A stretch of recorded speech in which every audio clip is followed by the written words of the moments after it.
Hello, this is Pete from EmpowerMac. Thank you for tuning in to the EmpowerCast iWork series, Keynote for Beginners. This is episode 11, Transitions. I'm going to start by just choosing a plain white theme, and the slide size really doesn't matter for this tutorial. And as always, I'm going to resize my canvas so it fits on my screen.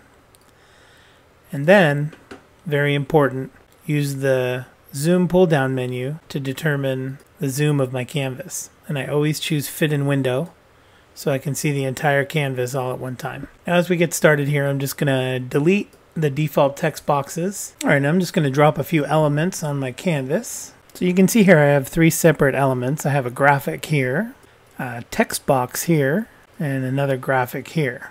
And the idea is I want to transition from my title slide or my first intro slide into slide 2, the next slide. And for slide 2, I'm going to open the media browser and we're going to drop some photos onto slide 2 so we can get a better visual idea of what the transitions look like. I'll just resize that photo a bit and I'll pick another photo, set that on the canvas also. To get started in transitioning our slides from one to the other, we're going to use the slide inspector, and on the two tabs across the top of the slide inspector we're going to choose transition. The pull-down menu under Effect lists all the various effects available for the slide transitions. The slide transition effects are grouped, and your recent effects float to the top of the list. Magic Move is in its own category. Text effects like anagram, shimmer, sparkle, and swing are text-centric. So those slides transitioning that have a lot of text on them will probably be best served by one of these four. Object effects like object push, object zoom, perspective, and revolve are object-centric. So if your slide is heavy on graphic objects, the transition will be best served by one of these. When we get below this line and we get into the two remaining groups, 3D effects and 2D effects, it's important to remember that these two categories, 3D effects and 2D effects, have to do with the slide as a whole or as one static piece. The ones above parse out the slide into individual objects. So 3D effects and 2D effects deal with the slide as though it were a snapshot or a digital picture. And these above those deal with the slide as though it's individual pieces. So let's take a look at some common transitions. We're going to start at the bottom with 2D effects and work our way up the list. So what's important to remember when choosing a transition, it's important to choose the slide you're transitioning from, and it's also important to note that the transition will run into the very next slide in your slide inspector. So I've got the slide we're transitioning from highlighted. I'm going to head over to Effect, pull that down, and we'll start down at the bottom. I'm going to choose Wipe. Notice when I choose the effect, the thumbnail in the inspector animates the effect in real time to give me a preview of the transition. If I missed it when I chose the effect, I can just click the thumbnail to repeat the effect in small form. It's a nice, easy way to preview the effect. Now, if you want to see the effect take place full screen, you can just use the play button, and that'll allow us to watch the effect full screen as your viewers will see it when you're presenting. So that's the wipe effect. Let's have a look at the inspector. Some of the parameters can be edited. So we see the effect is wipe. The duration is how long the transition will take from start to finish. Turning up the duration means the wipe will take longer, and you can see the thumbnail animates that transition with the new duration, or we can make that a lot faster. So slowing the duration down or speeding the duration up is done here.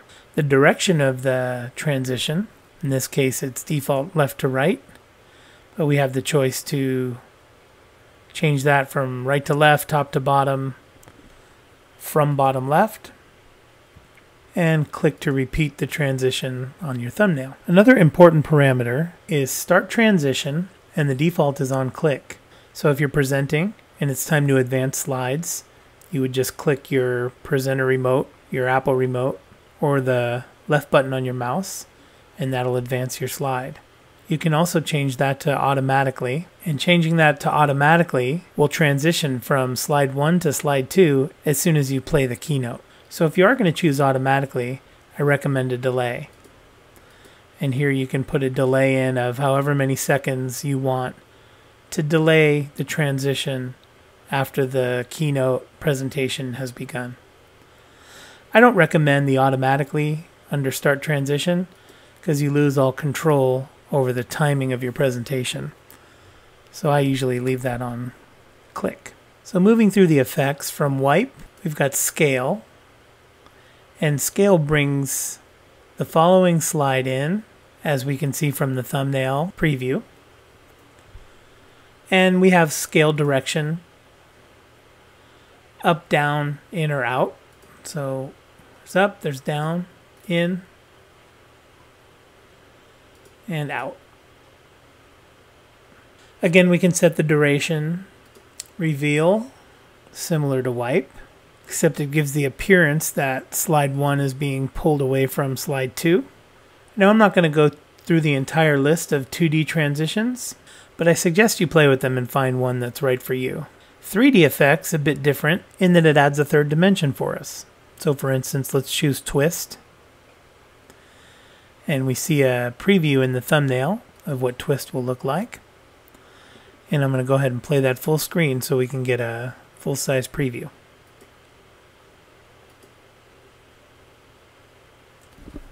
Very nicely done transition.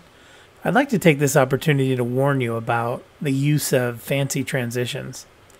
When giving a presentation, your content is king, and you should be the storyteller. If you rely on fancy transitions to try to impress your audience and maybe show off your technological know-how, I found that I lose my audience really quick. Make sure your content is really compelling, and the effect you choose should be relevant to the content on the screen. We've got swap here. Gives the appearance of 2 slides swapping with each other. And we go through the list. Page flip. We can change right to left or left to right, up to down, down to up. Doorway's a cool one. Kind of enters from your first slide right into your presentation. Doorway is subtle, not too fancy. It's one of my favorites for starting off my keynote presentations.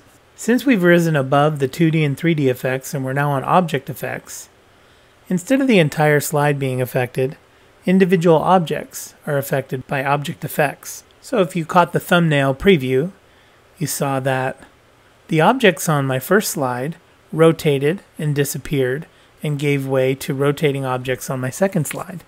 So let's watch that one full screen. Click to advance.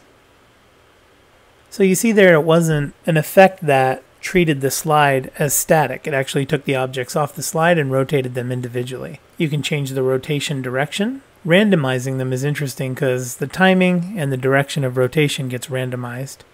They all sort of go off and come on in random ways.